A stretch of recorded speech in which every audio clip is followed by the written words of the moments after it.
got a legend in the building. Legend in the building. My boy Gabe. Your boy Gabe. Tell us who you are. It's your boy Gabe, a.k.a. Legend, fashion photographer. Used to be an artist. Now I'm here. And why do you still have those in your ear? I feel like you should take them out. That's funny. You're the first person to ask. Actually, one of my ears is messed up. I popped it, my eardrum. I was doing wild shit. No, I'm just kidding. At first, I thought you had AirPods. I'm like, those are some... I got the broke person's AirPods. Those are some, like, legit handmade AirPods. You don't know about these AirPods. But anyways, yeah, I hurt my ear. My speaker pop on my MacBook. Right. Yeah. Why do you keep them in? It's the only way. I don't got insurance. And, it's America. I can't see a doctor for, 2 months, even if you had insurance. So it's my, broke person's way of, Is that like a remedy? Because I never heard of that. It's a remedy that works for me. I bought earplugs, right? But there's earplugs, as much as I paid for them, they didn't do anything. Like an OG way of tending to your wounds. Is it like the same thing when you do the candle and or that's for earwax, right? That's for earwax, but right. It's in my mind, it's the same. It's gonna help repair. Category. It's a broke person's visit to the doctor, But anyways, we should talk about. Anyways, man, thank you for having me here. Your first podcast. That just was distracting me. Anyways, yeah, let's talk about how you and I met, because it's pretty romantic. I mean, I don't think I met anyone how I met you. That's for sure. Well, we met through Instagram. Through my boy Rob, he's behind the camera. Shout out to my boy Rob behind the camera. Behind the camera, you can't see him, but he's back there. Yep. He introduced us. But we met in London for the very first time. Yeah. See, that's the thing. I'm the type of person to take risks. Right. It's like you could have easily been a creeper, What Rob didn't know and anyone else didn't know, I waited an hour for you in the airport until you got there. Hey, but it was because I didn't want to travel around London lost for an hour and then not end up finding you guys. Was that your first country you've ever been to? First, yeah. First country? Yeah. Pop your cherry? It was amazing. How was it? One time. Because we got to experience one part of the city with your Airbnb, and then we met up with Rob in a different part of the city, and then we just went city to city. So yeah, I feel like I got the full London experience. You did. We stayed in the ghetto, and you ran into that model girl you knew on the subway. Yeah, what was her name? I don't remember. Mackenzie or something. Something like that. Yeah, it was so random, man. Yeah. We crossed paths in the train. I'm like, I know that girl. I mean, this is before COVID too. So. Yeah, it's one of those things that's when you see somebody out of context, you saw her out of context. Right. Why would you be in London? It's just a random thing. That's what I love about this art.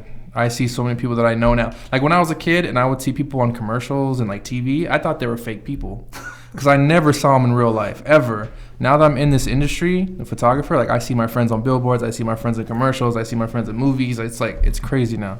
Good thing to have. I just see my friends on the street.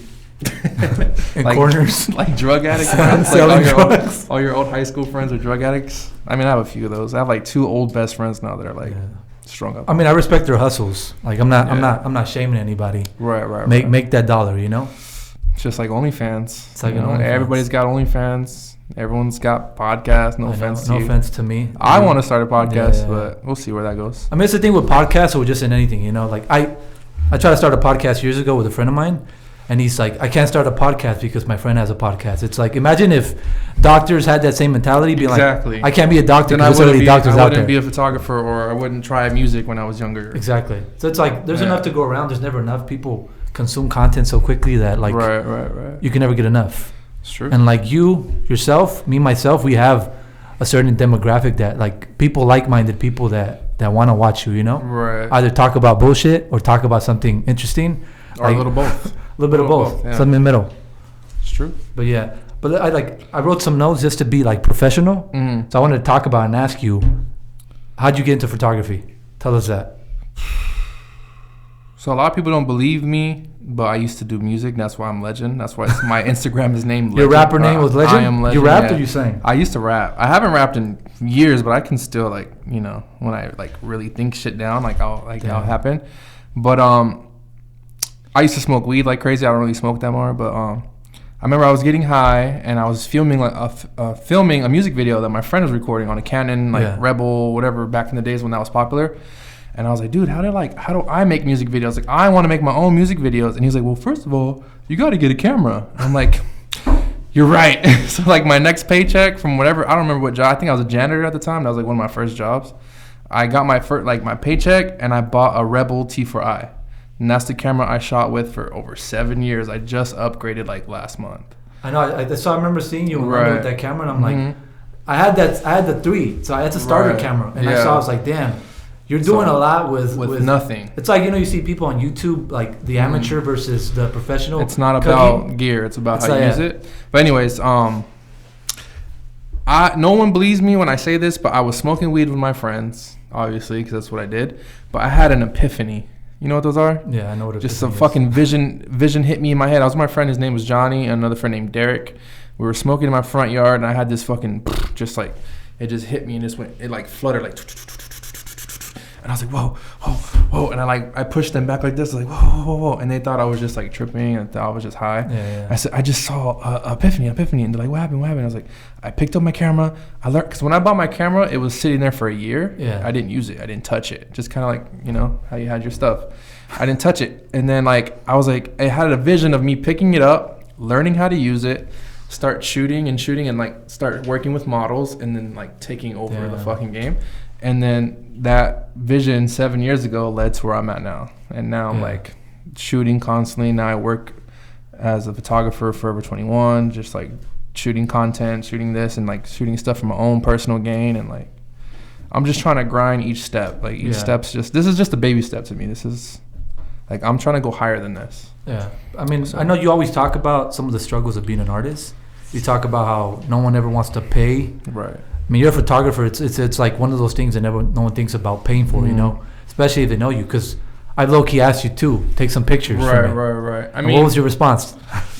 I charge everybody, no matter what. You charge everybody. You charge your mama. Now, but once you work up to a rate, not a rate, but once you work up to a quality that you provide, something for anyone, you should charge. But if you're up and coming and you don't know what you're doing, you can't charge. I see people who charge like after a week of shooting because they think they could just bash out a rate. Yeah, you gotta respect the hustle though. You gotta respect the hustle, but like you have to know what you're bringing is different, something unique. There's people in this industry that like they're new to modeling or they're new to anything, and they expect you to work for free for them, even though they're not benefiting your work. Like I'm pretty established now, so if someone contacts me and they're not anything unique or bringing value to my work, they're getting charged. Yeah. But if they have a unique look, something that I've never seen before, or something that I think I could make something with, then we trade, and that's like common ground for any aesthetic, I feel like, or any art form. If you're a rapper and you think a rapper's dope, you want to collab, But if you're a good rapper and you want a feature, you're gonna get charged for that. But like, you know what I mean? You think about it when you get to some type of like caliber, like a Terry Richardson, right? He's a creep. But what I'm saying is that. But he reached that level, and people knew what he was doing, and they still let him do it. But why would he like? If I was one of these girls, why would I want to work with? I mean, I would want to work with Terry Richardson, but why I would be suspect about someone like Terry Richardson wanting to work with me, right? Because it's like. You don't necessarily have anything, like you don't have clout to offer, being like, if I shoot Amanda's gonna, Terry Richardson, she's gonna. I think that's because I was on his name. His name was so big. If you work with him, you're either gonna get opportunities from it, or But the thing about Terry is that he ended up being, like a lot of things about him. Like there's a lot of people like that in the industry, and I'm not one of them, for the record. Like there's a lot of creeps in this industry, and it's sad, especially when you reach a level of power that's like people are dying to work with you. And I'm honestly humbled to be able to get this far and be like hopefully loved in this craft and like respected in this craft, because like I take my job very seriously and I'm very professional, and like I just like to have fun and push boundaries, but in like creative ways. I don't really care for the sexy stuff no more. No. When I first started shooting, I would only shoot bikinis and like lingerie because that's what was trending. That was what was cool. But I always felt like that's too easy. It's boring, and you can't really do anything like that pushes my limit. And then when I tried fashion, that's when I first time ever breaking sweat. I was just like, shooting fashion out and get to like hard. Working with lights and like super hard. Yeah, working with lighting, movement, more creative like angles, and like because like when you just do bikini stuff, it's just like a person on the beach. You know what I mean? But like when you're working with studio and like cinematic stuff and like storytelling, that's where it gets tricky. Do you think for yourself, right, when you're working and you're working in an industry that's like in a sense like sexual, right?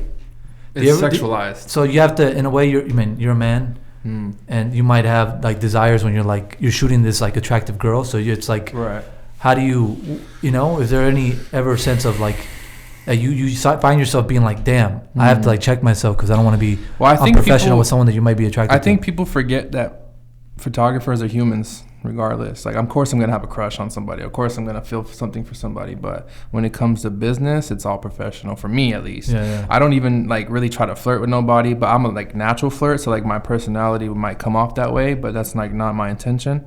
But like, I feel like people particularly forget that photographers are humans first. Yeah. Like, I feel like, what they always say, like, oh, if you like somebody, like, shoot your shot. Yeah. But, like, in this industry, like, you can't, because you can get canceled for, like, making someone feel uncomfortable just by, like, I don't know. Like, of course, I might have a crush on someone at one point or like someone at one point, but that's just the human in me. But, like, business-wise, yeah, you always want to remain professional.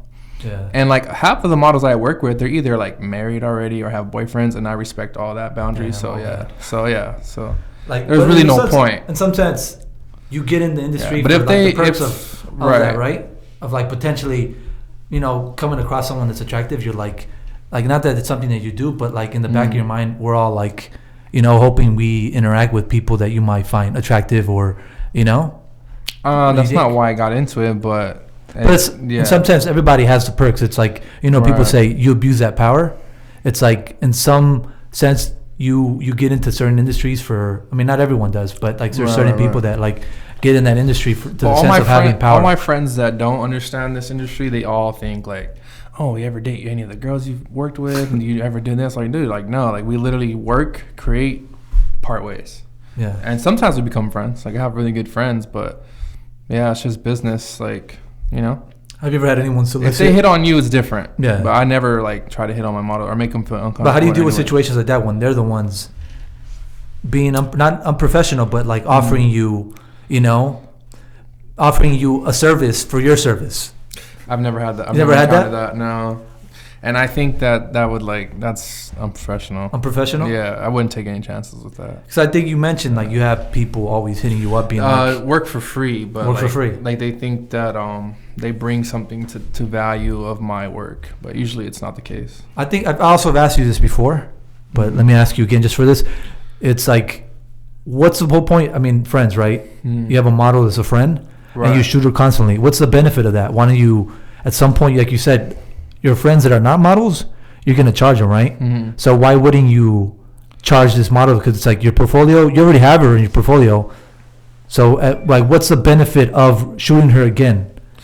Because if it's someone that has a look that I love, and you can kind of create constantly with, then it's fun to push different limits with. Because you can consider that like a muse. Mm-hmm. You know what I mean? Some people have a muse where they work all the time with them. There's even like couples that do that too. They're like, his model is like his girlfriend, but they create insane art together because she's got such a cool look. So there's some friends that I will shoot more than once because their look's so cool to me and they can do different things with their look.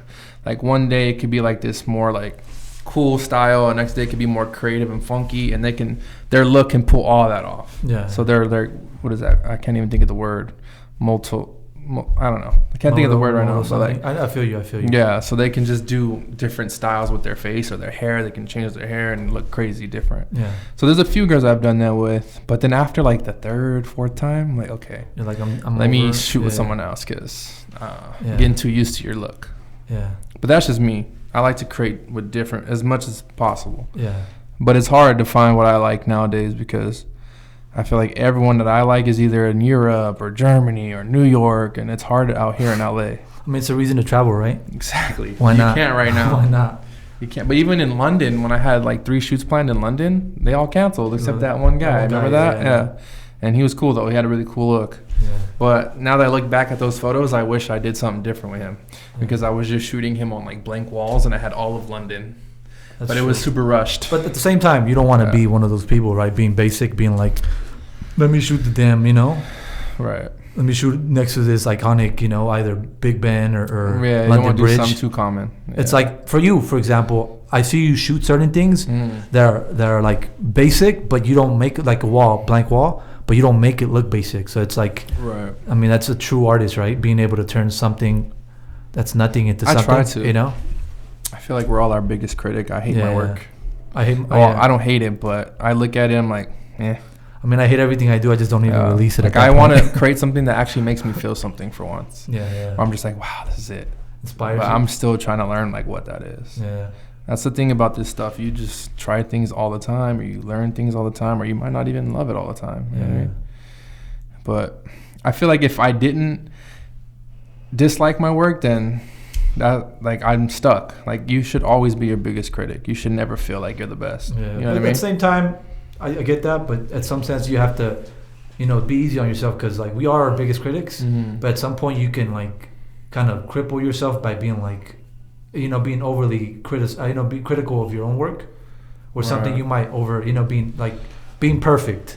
Mm-hmm. Being like it's not good enough, but I mean it's good enough. It's just for you have a certain caliber where you're like, I want to be this great, or in this time you're always like trying to outdo yourself. Yeah, I feel like every shoot I try to outdo myself, and if I don't, I'm super disappointed. Yeah. What's the advice you would give to somebody that's trying to start off, either a model or photographer or just someone in the industry? Something you would tell yourself if you go back, like, hey, do this.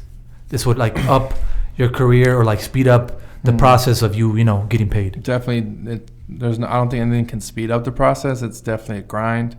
I'm still grinding. Like I'm nowhere near at the top. I still don't have connections that I wish I had. But I just think just have fun. Like don't give up, because it sucks in the beginning because you feel like no one wants to work with you, and you feel like no one believes in you, and your friends kind of look at you weird, like, why are you doing this? But just don't give up. Shoot your friends, shoot your, family, and I should say photograph, because there's different terms for things, but photograph your friends, photograph your family.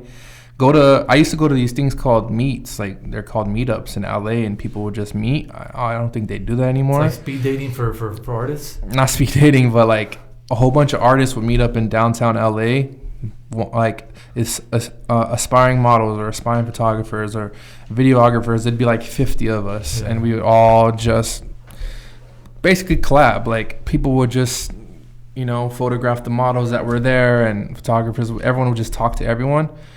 And I think it's important to like go to events, introduce yourself, make sure you're known, tell them what you do, and if you like someone's look, ask them if they ever want to do a solo one-on-one shoot, because that's what I did.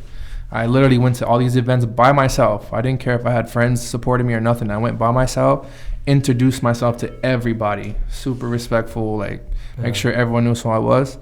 And I just started working with like one of my first models ever. I think her name's Tway. I think she was one of my first. Like I went up to her and her boyfriend. Like I didn't at the time. On the street? At one of these events. Like I didn't care who people were with. Like I made sure I introduced myself. I thought she had a cool look. I asked her if we can shoot, and we started shooting. And then like a week in, people would mention how they liked my work, and I only been shooting for like a week. And they're like, oh man, like how long you been shooting for? Like I love your stuff. I'm like, oh, like a week. And they're like, wow, like yeah, like a natural color tone and like a natural. And I was editing on an app at the time. Damn. I didn't even know how to use Photoshop. I mean, you use what you had, right? Yeah, like, I used the phone. But the thing is too, it's like it's not really about like what you have. It's about your direction, right? It's your artistic, your taste. It's about the eye. It's about like how you use it, how you do it. Because the camera that I had sucked compared to what I have now. But then once I got a better lens, it got sharper, it got colorful, it got better. Everything got better. Yeah. But yeah, you just gotta have fun. Just do what you do. And I'm surprised I have people that believe in me this far. I believe in you, Gabe. Thanks, man. Like all the teams that I have now, like my stylist, my makeup artist, all the people that reach out to me that want to work with me, like it's crazy when I think about it. Like now that it's such a base, like not a basic thing, but now that's such a recurring thing, it becomes normal. Like I still have DMs on my phone now from some models that want to work together, but it hasn't happened yet. Or like there's girls that I want to work with that hasn't happened yet. But there's a lot of girls that I used to want to work with and it has happened. It's just crazy to me. It's like, it's crazy. Like the journey is crazy. It's like, I mean, you wait for that moment, right? It's like you got to enjoy the process, because you can't do the process over, right? You get to a certain type of caliber where you're like, There's even models that I used to die to work with and it never happened. And then one day they DM me like, yo, I would love to work with you. Some of them I'm like, hell yeah, let's do it. And then some of them have been like, I don't even want to shoot you no more. Yeah. And it's just no offense to them, but it's just like they're not fitting the vision I had anymore. Because you lose that vision. You're at a different place in your life, right? Exactly. Because I think I've outgrown that idea. You know what I mean? Yeah. That's like any art. You outgrow a drawing or a lyric or whatever, Like you want it either then and now, or it's never gonna happen.